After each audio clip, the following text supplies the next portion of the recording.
Hey guys, what is up? Welcome to today's video. Today we're going to be reviewing all the books that I read in the month of November 2025. I'm actually filming this on December 3rd, which is the earliest I have ever filmed this video. Go me. Also, I am doing my camera frontwards facing because the lighting in the last two videos was really bad, and I think it was because I was using the backwards facing camera, and I don't know why it would be like that, but it was not working for me. So hopefully this is better. So if you see me looking, over here, it's because I'm looking at myself. Anyway, so I read 9 books in the month of November, which is good. That's my best. I read May, and in May I read 9 as well. But I read only 5 in October, and October is a very busy month for me work-wise, so I wasn't like that surprised by that. But I had read like 10 the October before, and like not much changed except living in a different house with somebody else, and anyway, I was obsessed with the series. But anyway, so we read 9 books. Let's go ahead and go through them. I have a couple of stats I can read out. So I read 1, 2, 3, 4, 5 physical books. Yes. 1, 2 are on my Kindle. 1 was Kindle Unlimited. I did 1 audio, and one of the physical books I had to finish it on audio. But yeah, so I did, I think 1, 2, 3, 4, 5, 6 of them were fantasy, 2 memoirs, and 1 like literary fiction. So let's get started with The Invisible Life of Addie LaRue. Let me scoot over a little bit so I can pop it up right here. I tried really hard to read this in October, but I finished it on the 1st. So that's why it's in this video. So very sad. I'm doing Herkyad, which is the hardest reading challenge you'll ever do. There'll be an update coming. I think the next video will be an update for that. But there was a secret prompt, and if you do the secret prompts, you can get like extra points, just things to like make the entire thing easier. And I really tried hard to finish it, but I just couldn't do it. It was really sad that I was able to finish it on the 1st and not the 31st. But I'm not that surprised because like I work in finance and the fiscal year end is the 31st. So I was working until like 9 p.m. Why I thought I'd be able to finish the book, I don't know. Anyway, I did finish it. It is my book club book for December, January. We're not doing December meeting because it's just too much with the holidays. But when we meet in January, this is the book that we'll be talking about. I was a little bit ahead of the game on that. But I gave it 4.25 stars, I think. 4.75 stars, just kidding. It was so close to a 5-star. For me, it just has to get like over that edge a little bit to be like a 5-star. And I didn't like jive as much. This was a really, this is a book about a girl who is in I think it's the 1400s in France, and she's about to be married off and she doesn't want to be. And so she runs away and ends up meeting the devil, or the devil in the story.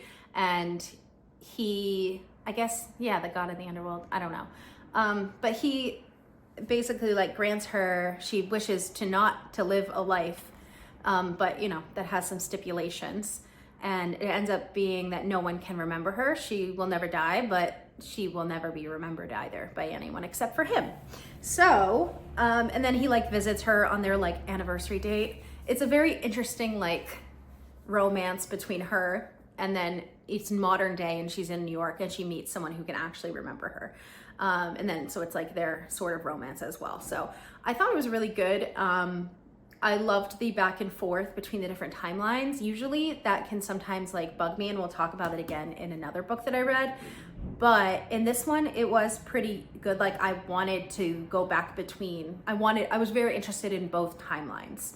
I love historical fiction, especially in like fantasy or romance. So going back to like the 14, 15, 16, 1700s was like fun for me. And then the modern day was actually a good story as well. So it was just interesting, like seeing like how that would work if no one can remember you, because you like can't have an apartment because no one will remember renting the apartment to you. So you're basically homeless and you have to like steal everything because you can't like buy stuff because you have no way to get money. You can't have a job. So yeah, it was interesting. I really enjoyed the book a lot. So I gave it 4.75 stars. I just thought it was like a cool story, and then the ending I really liked as well. I really enjoyed reading this one. The next book that I read was a reread, and it is Fate of the Sun King by Nisha Tooley. So this is a book that I've been rereading this series. It is The Artifacts of Uranus, and yeah, I gave this the same rating that I gave it the first time, which is 4.25. This was a pretty good reading month. It was okay. I had 1 5-star, but I don't even know if it's a memoir, so I don't usually rate memoirs, but you have to on, I think, Fable in order to review them. So I had to rate it on Fable, but that's the only one that was like close to 5 stars. I mean, it was 5 stars. It's the last book I read, but anyway, I can't say too much about this one because it is a continuum of a series as well as the next book, but it is the 3rd book in a quartet, and it follows this girl who was in a prison, and then so in the first book, Trial of the Sun Queen, she's taken out of prison and competes to be the Sun Queen, and then it follows her after that. So there's not a lot I can say, but sometimes with these middle books it can be like a lot of filler, but there was a ton of like plot advancement in here, which I thought was really good. A little too much of the spice for me, so like I don't mind a spicy scene or two. However, they were kind of repetitive in this series, so if you're not like a spice fan, I don't know, you can skip them. That's what I usually do. I'm like, oh, this is the exact same thing they've already done. I'm just gonna skip it because there's really no like plot advancement in those scenes. Sometimes books have, you know, something happens in those scenes and so you need to read it, but not this one, not this series. If you like spice, I thought it was pretty good spice, I don't know. But yeah, this is Fate of the Sun King. And then the next book that I finished was finally the final book in the series, and that was Tale of the Heart Queen. I've been trying to read this for a year. I had picked it up a couple of times, and I had started reading it in like, I think September, and was like, I don't remember any of this. Uh-oh. So I decided to reread the whole series, and it did. I was hoping it would like motivate me to finish it, and it did. So I gave this one 4 stars. I think my ratings for the 4 books was Trial of the Sun Queen was 5 stars. I loved that book. The second book was 4.5, 4.25, and then 4. This was a good book. It was just too long. And again, like the, like sex scenes were very repetitive and I did not need them, but there were a lot of like twists and turns that I did not see coming, which was pretty cool. And then the ending was satisfactory. It was a happy ending. I don't think that is a spoiler for these kinds of things, but yeah, I mean, I can't say too much about it because it is the 4th book in a series, but I would recommend reading this series. I thought it was good. You know, the spice level is kind of high, but for me, I think that's like nothing to some people. So it was probably like on a regular rating scale, maybe like a 2 or a 3. It's like open door with descriptions, I guess. But yeah, thought it was good. I like the series. I'm so glad I finally finished it. It's definitely something I may reread in the future just because I loved the first book. And it was like really epic. There were so many different things and different characters in this book, and in this series. So I would read it again. I thought it was good, and I would recommend it if you don't mind like a little spice. The next book that I finished was The River Has Roots, and this is by, oh gosh, it was on my Kindle, so I don't know the author. Actually, she wrote another book that I have. Where is it? Here it is. So it's by Amal El Mohtar, and she wrote this book with Max Gladstone. I haven't read this one yet, but it is also a similar length, less than 200 pages. I read this one for a Goodreads bookmark. I can't remember which one, but I had gotten it on my Kindle, and it fit the prompt, so I had read it. But basically that one is about 2 sisters, and they live next to like a portal to the Feylands. It's a fantasy, and basically it's like the sisters' story of like what they do. So they sing to, their magic is singing to keep these trees alive. And then that keeps the portal open is what I understood. There was a lot of words in this that like were new words for me. And I found that a little confusing at first. I was like, what does that even mean? Because they're made up words. And then I realized I don't really actually need to know exactly what they mean to get the story. So I gave this one 3 stars. I thought it was fine. It was, less than 200 pages. And it was a cute story. I think it was kind of like, it's more like YA, but it's basically the story of the 2 sisters and one who would be happy to stay and sing to the trees for the other forever, and the other who wants to have adventure and go out into the world and do all of those things. So it was fine. It was 3 stars. I don't think I would necessarily recommend it to anyone, but if you like need it for a bookmark, it's not a bad read.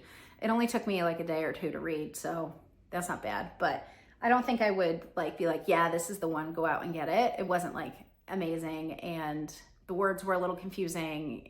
So, moving on to the next one, I finally finished By Any Other Name by Jodi Picoult. So this is a literary fiction, I guess, literary historical. This is another dual timeline one, and I do think this one suffered a little bit of me really only caring about one timeline at most times. So the first timeline is Amelia Bassano, and she is a Jewish woman living in the times Elizabethan era. So Queen Elizabeth is the queen at this time, and then she dies in the book, but that's history. It's not a spoiler. But basically, so she is a woman who's a musician. Her family is all musicians, and then her family sells her to be a paramour for a lord, and it follows like that life. But it's also, the theory is that she wrote all of Shakespeare's, not all of Shakespeare's plays, but Shakespeare's plays and sonnets, and that Shakespeare didn't actually write any of his own work. And he paid others, and he put his name on it. So it's for people who couldn't publish at the time, like women or lords that because of their position can't be involved in entertainment, but were writers and created art. So that was like kind of the theory of the book, and that was like what was taking place in the modern timeline, which is a descendant of Amelia named Melina, and she is a playwright. And kind of a similar thing happens where her play is submitted under the guise of somebody else to try to get into it, in a sense, like get into the festival of sense, and it's accepted, and she has to like go along with the story. And kind of the modern day thing is like, are they going to find out that this play was actually written by her and not this man? So it's kind of like a similar storyline in both, which I thought was really interesting. This took me 71 days to read. And it's not that this is a bad book. I think I gave it, where's my notes? 4.25 stars. That's a pretty good rating. That's a great rating. I liked this book. I just was never in the mood to pick it up. And it's kind of a thick one. It's like 4 something. There's actually over 500 pages in here, but the story actually ends on like 4 something.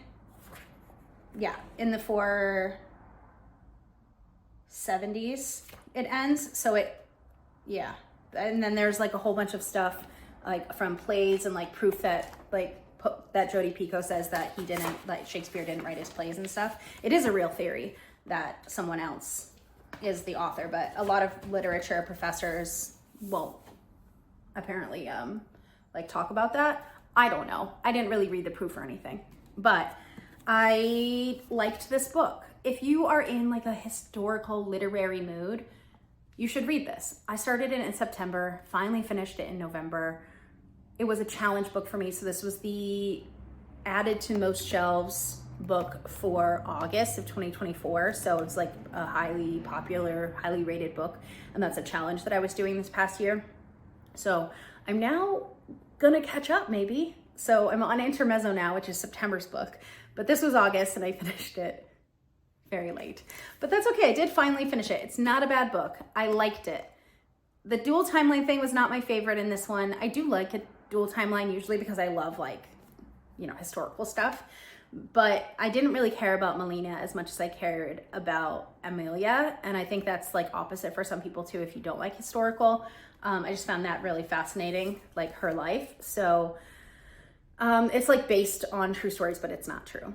I mean, I don't know if Amelia Bassano wrote Romeo and Juliet, but it's basically like her writing and publishing for Shakespeare and having to hide that, and then also her love affairs and like that kind of stuff, having kids and growing old and stuff like that. So I thought it was good. 4.25. It took me a very long time to read it, and I do like literary books. I just wasn't in the mood. I've been in the mood for fantasy, and that itch is still not scratched, even though I read 6 fantasy books in November. I'm reading another one right now, and it's pretty good. I think I'm gonna finish it today, and I started it yesterday. So yeah, the 2 books I have going right now are Conform by Ariel Sullivan. It's in the other room, so I can't show you. And Intermezzo by Sally Rooney. So those will be in my December wrap up, but that was good. 4.25 stars. It just took me a long time to read. There's nothing wrong with the book. It just wasn't like what I wanted to read at the time. And it's a little intimidating. It's like a big hardcover. It's very heavy, you know?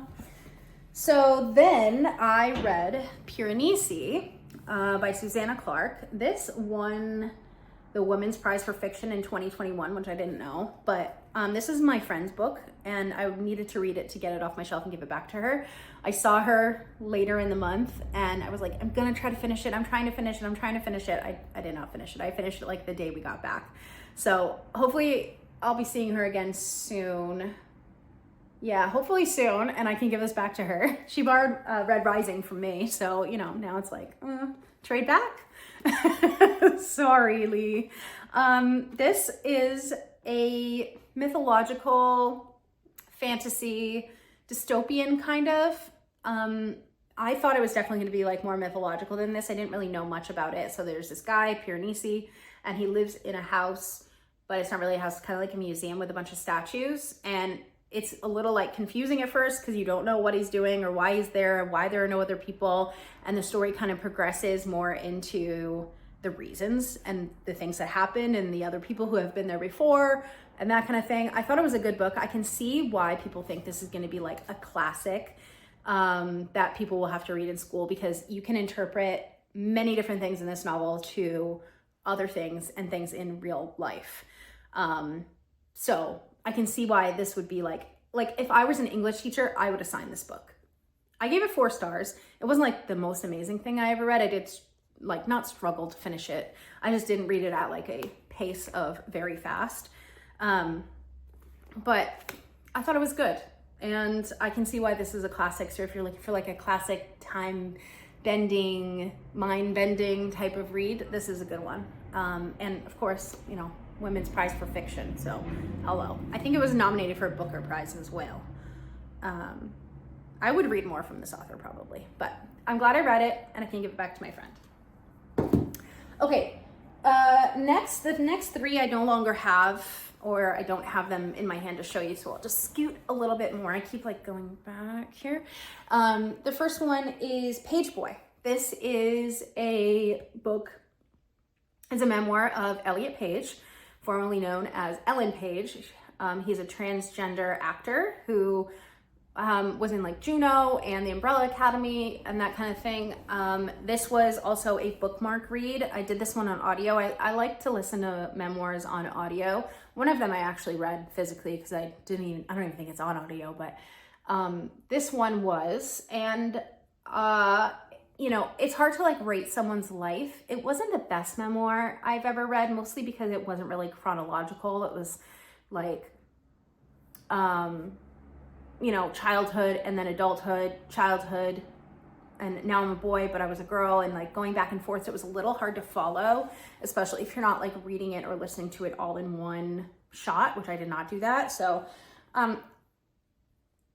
why I read this for a bookmark for memoirs. You know, I thought it was good, and it wasn't like unrelatable not being transgender. There were definitely some things that I was like, can relate to that kind of thing. But yeah, I thought it was good. I don't have a lot to say about it. It's hard to like talk about someone's life. But if you know, want to know more about what it's like feeling like you're trapped in someone else's body, I think this is a good read or a good listen, both. And I was definitely curious. I don't have any friends who are transgender or anything like that. So it's definitely interesting to hear that perspective. So I think on Fable, I ended up rating it 5 stars because you have to rate it to review it. But you know, I thought it was decent. It was interesting to listen to, hear someone's point of view and perspective of what that feels like. And I would recommend it if you're interested in that topic. Yeah, and I also was able to put this in the queer alphabet for Herkyed, which was great. I love Herkyed because it really is expanding my reading, and these Goodreads bookmarks. I know a lot of people have a lot to say about Goodreads, but earning those bookmarks has expanded my reading into things that I never would have picked up before. So that is a positive of it. The next book that I read was the worst book that I've read this year, Lies of Lena. Oh my God. It was like, I read this in like 2 days, first of all, because it was like, I think in my review, I compared it to something like you're on the highway and there's like a really big stop ahead and like you don't know why, there's no construction, there's no accident on your side, but there's an accident on the other side. And people are stopping, slowing down to see what has happened. That was me. I was just looking at the carnage and I could not look away. Sorry, this book was awful. It was so bad, but I read it so quickly. Like, it's very confusing. I was sitting over there on the couch and reading it, and I'm like, my boyfriend comes out to check on me every few, hours or whatever, because he's playing video games. If you have a gamer boyfriend, you know what that's like. Like, you'll be in one roommate and they're like coming to be like, am I okay? So like, yeah, you're good. I'm reading this book. It was just so bad. It was very poorly written. It was very like immature writing. The plot was, I'm trying to like even remember what the plot was right now. Oh, okay. So it starts when they're like 16 and 17 and you're like, there's sex scenes between that age. And I'm like, I don't want to read that. And then later on, and it just like skips to 5 years later. The writing was just bad. The plot was like, I just thought this was terrible. And no characters were relatable at all. And oh, this was the worst part. Actually, there's 2 worst parts. Let me tell you the 2 worst parts. One, the main character goes through SA and is fine after. No, absolutely not. That is a big no. People do not act like that. Obviously, this author has never experienced that. Anyway, that's just not how people act. Not relatable at all. That really bothered me. And then the other thing is that the world was really inconsistent because it gives off the vibe of like medieval times and like how they're dressing and like there's a guy on a horse and there's no like cars or anything and there's like a kingdom and like that kind of stuff. So it's giving off like that medieval vibe. But they have pizza and alarm clocks and like, what? Those things don't really go together. So the world was just very inconsistent. And this is a self-published book. And I think it really could benefit from some hard editing. So maybe it'll get traditionally published. I don't know if it is being traditionally published. I would love to see what the next one looks like. Here's the thing, I do still want to read the next one because the story wasn't uninteresting. It was just poorly written and not relatable, and it was confusing, like with the like setting of it. It was just inconsistent. It was very odd. Yeah, not a good book. Sorry. I don't know why I read this one. I think I put it on my, like someone saw someone talk about it. The way they described it made me want to read it. And now I'm questioning everything. So yeah. I read that in between Page Boy and the next book that I read, which was Shouting at Leaves by Jennifer Masumba, sorry. It's on the screen right now. This is a very like unknown book. I had asked my boyfriend, I was like, babe, what should I read next? Here's my choices. And he's like, hey, read this one off of his shelf all the way up there. And I'm like, okay. But it is a memoir from of an autistic person, Jennifer. And it's basically like her life from childhood to where she is now. She's in her like, I think maybe early 40s now, late 30s, early 40s. And there's like a You guys see that little rainbow on my face? I have like a vase over there and the sun is hitting it like just perfect. Interesting. Anyway, this book was, it was really interesting to hear what kids or even adults like feel when you have autism and undiagnosed. So she wasn't diagnosed until like in the last 10 years or something. So it basically starts out with her childhood and all of her little tics and all of the little things that she did to like get by. And it ended up with her like being institutionalized and what happened in these places, in the place that she was at, which is still open right now. It's horrific. If you like if you can't read like things about like, this is literally, it's like torture. It's inhumane, awful. And I can't believe that it's real. At some points, I forgot that I was reading a memoir and not a thriller. Like that's how crazy it was to me. And so my boyfriend had asked me to read it. He said it changed the way that he practiced. Not that he would ever torture somebody, but I think the descriptions of how it feels to be autistic, and you know, one example was she went to the mall with her mom and did not like the mall because the ground was too swirly and it made her feel like dizzy and like she couldn't like walk and she was going to fall into the holes, that kind of thing. And so I think that's the parts that he, you know, made him change the way he practices. He's a BCBA. But yeah, it was crazy, and how she was in this institution for 7 years without even a diagnosis, like, and how this place like took away her rights and took away her mother's rights. Her family was very supportive. I can't imagine what would have happened if they weren't. Crazy. But now she's in a different facility and wrote this book during COVID, which great use of time. I wish I did that. So good on you, Jennifer. But it was like heartbreaking, and also just like, this woman is so brave to put her story out there and to speak up against the things that happened to her and also explain what it's like to be autistic. Really good. I can't recommend it enough, especially if there are people in your life who are autistic or have any sort of like mental disability. Really, really good. Yeah, so I did rate that one 5 stars, and it's because it was 5 stars. I would highly recommend that people read it. I think there's like 4 reviews on Goodreads or something, so definitely check this book out and support this author and learn something about autism. Really good. Okay, so those are the 9 books that I read. I do think that was a 5 star. Is under 200 pages. It was like 150, 140 something pages, which I normally would not give 5 stars, but it's a memoir, so I don't rate it usually anyway, but highly recommend. Very good.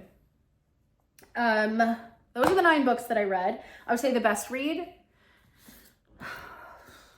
I mean, the heartbreakingness of it was probably Shouting at Leaves. Non-memoir, Invisible Life of Addie LaRue. I really, really like that book. Worst book, The Lies of Lena. Terrible. Terrible, terrible, terrible book. And I want to read the next one, even though it's like 700 pages. Someone come help me. Help me here. I don't know why I want to read that. Anyway, it's in the series jar. If it comes up, I will probably read it. Unless I like just forget about it and then I'll be like, no, I'm not reading that crap. I hear the second, well, so like, I hear that the second one is better. But also I saw a few things when looking at reviews that the author is not very kind to people who like criticize her work or give opinions on her work. So, I mean, I can understand how that might be hard, but not being kind is not great. So I don't know if I want to support the author or not, but I would definitely see proof before I decided not to read it. But I heard the second one is written a lot better. But it is like 700 pages, so who knows? That is it. I will see you guys in my next one. What did you read in October? October? Wow, what did you read in October? Also November. What are you reading in December? I'm having a good reading month so far. It's only the 3rd, and I'm about 75 pages into Intermezzo and about 200 something into Conform. So I've had a good month so far. But that is it. I will see you guys in my next one. Thank you so much for watching. Bye.